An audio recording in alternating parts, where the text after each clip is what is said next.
Magandang araw sa iyo, batang masinop. Bagong aralin, bagong kaalamang maiimpok. Ating alamin ang mga programang ipinatupad ni Pangulong Marcos upang ang mga suliranin at hamong kinarap ay matugunan ng lubos. Panahon ng ikatlong republika sa administrasyon ni Pangulong Ferdinand E. Marcos.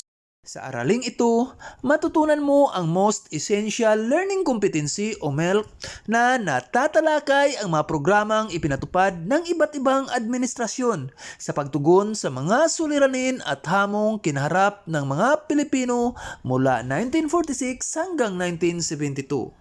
Pero bago natin simulan ang ating bagong aralin, subukan mo munang sagutan ang paunang pagsusulit. Panoto, basahin ang pahayag sa bawat bilang at piliin ang titik ng tamang sagot. Una, alin sa mga sumusunod ang ipinahayag ni Pangulong Marcos sa mga taong bayan nang siya ay manumpa bilang Pangulo ng Pilipinas?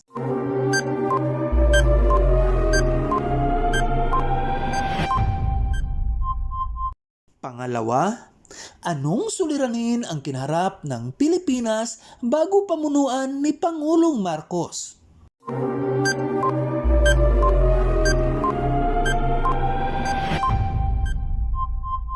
Pangatlo, ilang taon naging Pangulo ng Pilipinas si Ferdinand E. Marcos?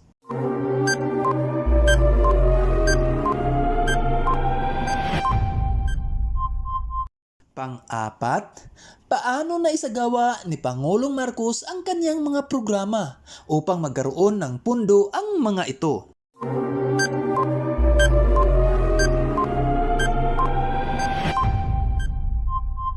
At panglima, alin sa mga sumusunod ang nangyaring pagbabago sa unang termino ni Pangulong Marcos?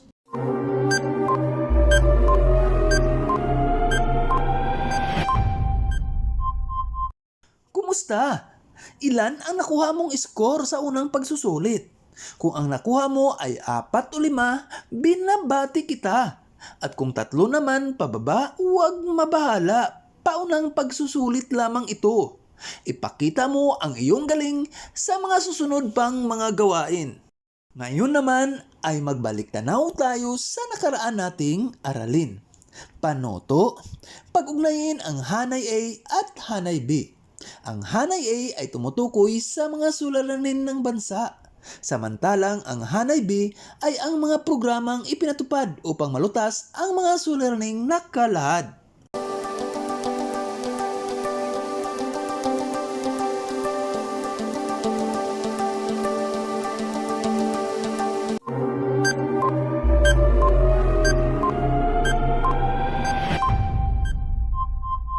Kumusta? Ganito rin ba ang mga sagot mo? Ang galing mo! Ngayon, ihanda ang sarili at makinig ng mabuti dahil tatalakayin na natin ang bago nating aralin, ang panunungkulan ni Pangulong Ferdinand E. Marcos. Si Ferdinand E. Marcos ay ika-6 na Pangulo sa ikatlong republika. Nanumpa siya bilang Pangulo noong Disyembre 30, 1965 at ipinahayag niya sa taong bayan na ang Pilipinas ay magiging dakilang muli sa panahon ng kanyang panunungkulan. Bago pa siya maupo bilang Pangulo ay may suliranin ng kinakaharap ang bansa tulad ng pangkabuhayan at pampolitika. Kaya sa kanyang programa, marami ang pangkaunlaran ang ipinatupad. Naglunsad ng malawakang programang pang-infrastruktura. Nagpagawa siya ng mga tulay, kalye, paaralan, irigasyon at iba pa. Upang maisagawa ang mga programa, hinimok niya ang Kongreso na gumawa ng batas sa pagpapataas ng buwis. Sa ilalim ng unang termino ng pamumuno ni Pangulong Marcos, nagkaroon ng maraming pagbabago. Mga programang ipinatupad ni Pangulong Marcos sa kanyang panunungkulan. Una ay ang Masagana 99, Miracle Rice at irigasyon o patubig. Nakatulong ang mga programang ito sa pagtaas ng produksyon ng bigas at mais ng mga magsasaka. Pangalawa ay ang Green Revolution. Ang mga nakatiwangwang na lupain ay maaaring taniman ng mga mamamayan. Layunin nito na magkaroon ng karagdagang kita ang bawat pamilya. Pangatlo ay ang programang Ugnayang Panlabas. Pakikipag-ugnayan sa mga bansang sosyalista at komunista tulad ng China at Rusya. Pagdaraos ng Manila Summit Conference na dinaluhan ng mga bansa sa Asia at Australia. Paglahok sa Asian Association of Southeast Asian Nation para mapaunlad ang aspektong pangkabuhayan, pangkultura at panlipunan ng mga kasaping bansa. Pang-apat ay ang pagpapasigla at pagtangkilik sa ating sining at kultura. Tinayo ang Cultural Center of the Philippines, Folk Arts Theater, PICC at Manila Coconut Palace upang patanghalan ng mga palabras at programang pangkalinganan. Ito ay nakakaakit ng mga turista at pag-unlad ng sining at kultura. Panglima ay ang pangkalusugan. Pagpalaganap ng paglilingkod na pangkalusugan sa mga puok rural at pagpapatayo ng mga pampublikong gamutan. Ngayong natalakay na natin ang ating aralin, may inihanda akong mga gawain na siyang magpapalawak pa sa iyong natutunan. Para sa unang gawain, suriing mabuti ang mga ginulong salita sa bawat bilang. Buuin ito ayon sa payag ng nakasaad tungkol dito. Una, pinatupad ito upang mga lupang nakatiwangwang ay mataniman at magkaroon ng karagdagang kita at pagkain ang bawat pamilya.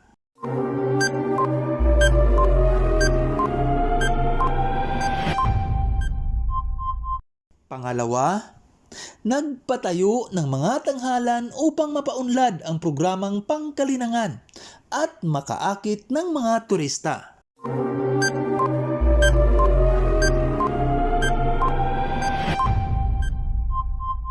Pangatlo, pinag-igting ang pakikipagkaibigan sa ibang bansa upang mas lalong mapaunlad ang mga kaalaman at kapayapaan.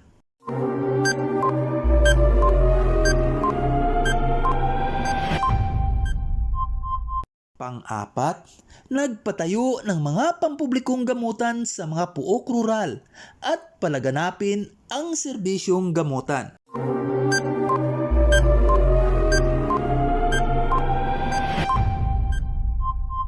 At panglima, nagpatayo ng matulay at kalsada upang mapabilis makarating ang mga tulong sa malalayong lugar at ang mga produktong galing sa mga probinsya ay makarating sa lungsod na hindi nasisira o nabubulok.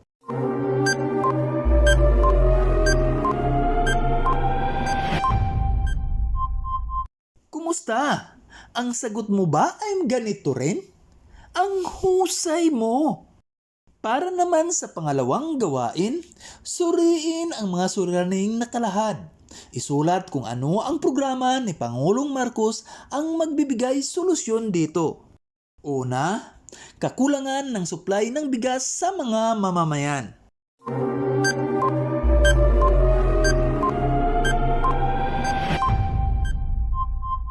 Pangalawa, nakaranas ng kahirapan at kakulangan ng ibang pangangailangan ang bawat pamilya.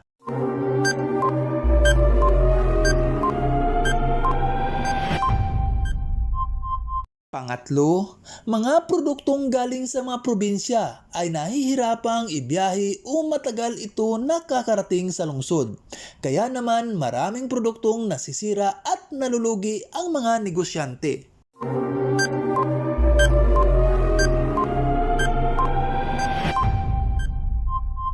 Pang-apat, kakulangan ng mga doktor at pagamutan sa mga puok rural.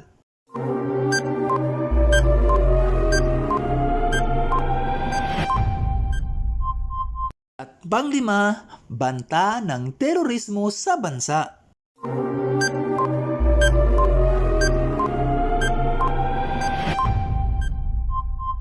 Kumusta? Nahirapan ka ba? Pero hindi, di ba? Kasi magaling ka. Batid ko na lubos mo nang naunawaan ang ating aralin. Lagi lang tandaan na si Pangulong Ferdinand E. Marcos ay nanumpa bilang ika-6 na Pangulo ng ikatlong Republika noong Disyembre 30, 1965. Kinaharap niya ang mga suliranin ng bansa tulad ng pangkabuhayan at pampulitika. Nagpatupad siya ng mga programa upang matugunan ang mga suliranin gaya ng Green Revolution, pakikipag-ugnayan panlabas, malawakang programang pang-infrastruktura, programang tutulong sa mga magsasaka, Masaganan 99, Miracle Rice, irigasyon at modernong pagsasaka, pangkalusugan at pagpapaunlad ng kaalaman sa sining at kultura. Ngayon, maaari mo na ring sagutan ang iba pang bahagi ng module, gaya ng pag-alam sa mga natutuhan, pangwakas na pagsusulit at ang pagninilay. Muli, ito si Maestro Tudio na laging nagsasabing mag-aral ng mabuti sa pagkakaroon ng magandang kinabukasan, iyan ang susi. Maraming salamat, ingat kayong lahat.